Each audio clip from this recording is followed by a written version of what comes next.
ഇപ്പോൾ 2 ദിവസമായി നിറഞ്ഞാടുന്ന സ്റ്റോറികളും സ്റ്റാറ്റസുകളും ആ പിഞ്ചു കുഞ്ഞിൻ്റെതായിരുന്നു. കുറേ ആൾക്കാരുടെ കമൻറ്റുകൾ കാണാനിടയായി. എനിക്ക് തന്നൂടായിരുന്നില്ലേ ആ കുഞ്ഞിനെ, ഞാൻ അനിയനെ പോലെ നോക്കുമായിരുന്നില്ലേ, എനിക്ക് തന്നൂടായിരുന്നില്ലേ ആ കുഞ്ഞിനെ, ഞാൻ മകനെ പോലെ നോക്കുമായിരുന്നില്ലേ.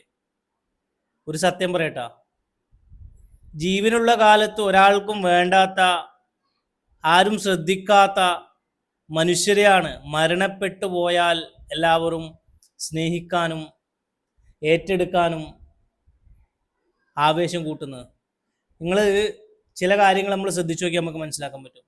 എവിടെയെങ്കിലും ഒരു മനുഷ്യന് സങ്കടങ്ങൾ ഉണ്ടെങ്കിൽ, എവിടെയെങ്കിലും ഒരു മനുഷ്യൻ വേദനിക്കുന്നുണ്ടെങ്കിൽ തിരിഞ്ഞു നോക്കാത്ത കാലത്തിലേക്കാണ് നമ്മുടെ മലയാളികൾ കടന്നുപോയിക്കൊണ്ടിരിക്കുന്നത്.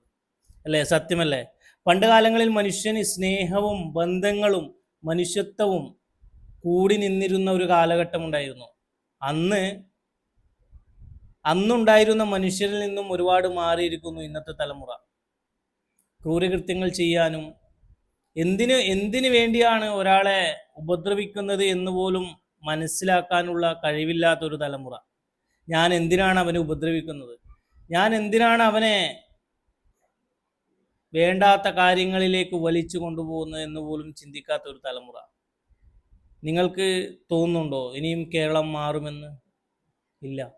ഇതുപോലുള്ള കുറ്റകൃത്യങ്ങൾ നടന്നുകൊണ്ടിരിക്കും. കേരളത്തിലെ മനുഷ്യരോട് ഒരു ചോദ്യം ചോദിക്കാം. എന്തുകൊണ്ടാണ് ഇതുപോലുള്ള കുറ്റകൃത്യങ്ങളിലേക്ക് മനുഷ്യർ കടന്നുകൊണ്ടിരിക്കുന്നത്? സോഷ്യൽ മീഡിയയാണോ? ചിലപ്പോൾ അതും അതിൻ്റെ ഒരു ഭാഗമായി മാറാം. കാരണം സോഷ്യൽ മീഡിയയിൽ കാണുന്ന പല വാർത്തകളും പല റീലുകളും കുറ്റകൃത്യങ്ങളെ പ്രോത്സാഹിപ്പിക്കുന്ന രീതിയിലുള്ള ചില ബന്ധങ്ങളുണ്ട് എന്ന് നമുക്ക് മനസ്സിലാക്കാൻ സാധിക്കും. ഇന്നലെ കണ്ട ഒരു കുഞ്ഞിൻ്റെ മരണ വാർത്ത കണ്ട് എല്ലാവരും സ്റ്റോറികളും സ്റ്റാറ്റസുകളും നിറഞ്ഞാടി, ഇല്ലേ? അതാണ് സത്യം, അത്രമാത്രം. ഇനി പുതിയൊരു വാർത്ത കിട്ടുമ്പോൾ അതിൻ്റെ പിറകെ നമ്മൾ പോകുന്നതാണ്. ഇത് മറക്കും. ഈ ചെയ്ത കുറ്റകൃത്യം ചെയ്തവർക്ക് ഒരു പേടിയുമില്ല, ഭയമില്ല, പേടിക്കാനുള്ള നിയമവുമില്ല. അവർ ഇനി ചിലപ്പോൾ 5-6 മാസം കഴിയുമ്പോൾ അവർ പുറത്തേക്കിറങ്ങി അവർ പുതിയൊരു ജീവിതം, ചിലപ്പോൾ ജാമ്യത്തിലിറങ്ങി.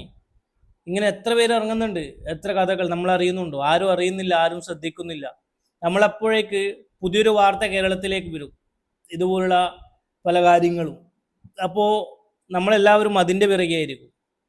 ഇവർ എത്ര പേരുണ്ട്, അങ്ങനെ എത്ര പേരുണ്ടാവും. ഇതിനിടയിൽ ഒരാൾ പുറത്തിറങ്ങി നടന്നു, ദൃശ്യം 3 കണ്ടു, അതിൻ്റെ റിവ്യൂ പറയുന്നു.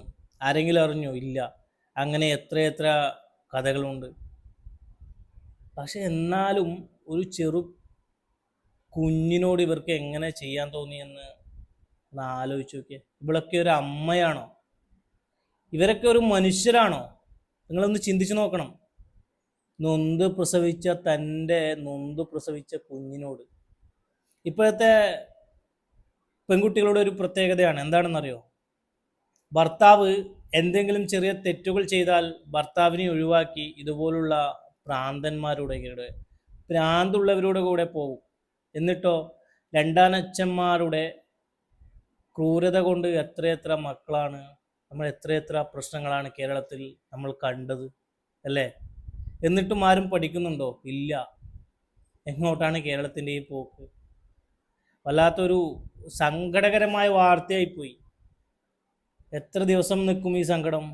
നിങ്ങൾ തന്നെ ചിന്തിച്ചു നോക്കൂ. കുറച്ച് ദിവസം എല്ലാവരുടെ സോഷ്യൽ മീഡിയയിലും റീലുകളിലും ഫീഡുകളിലും ഇത് ഓടിക്കൊണ്ടിരിക്കും.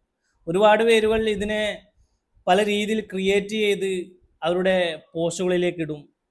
ഒരുപാട് പേര് ഇത് സംസാരിക്കും, അത്രമാത്രം. അത് കഴിഞ്ഞ് പുതിയൊരു വാർത്ത, നിങ്ങൾ ശ്രദ്ധിച്ചു നോക്കൂ, പുതിയൊരു വാർത്ത വരും, പിന്നെ അതിൻ്റെ പിറകെ ആയിരിക്കും എല്ലാവരും.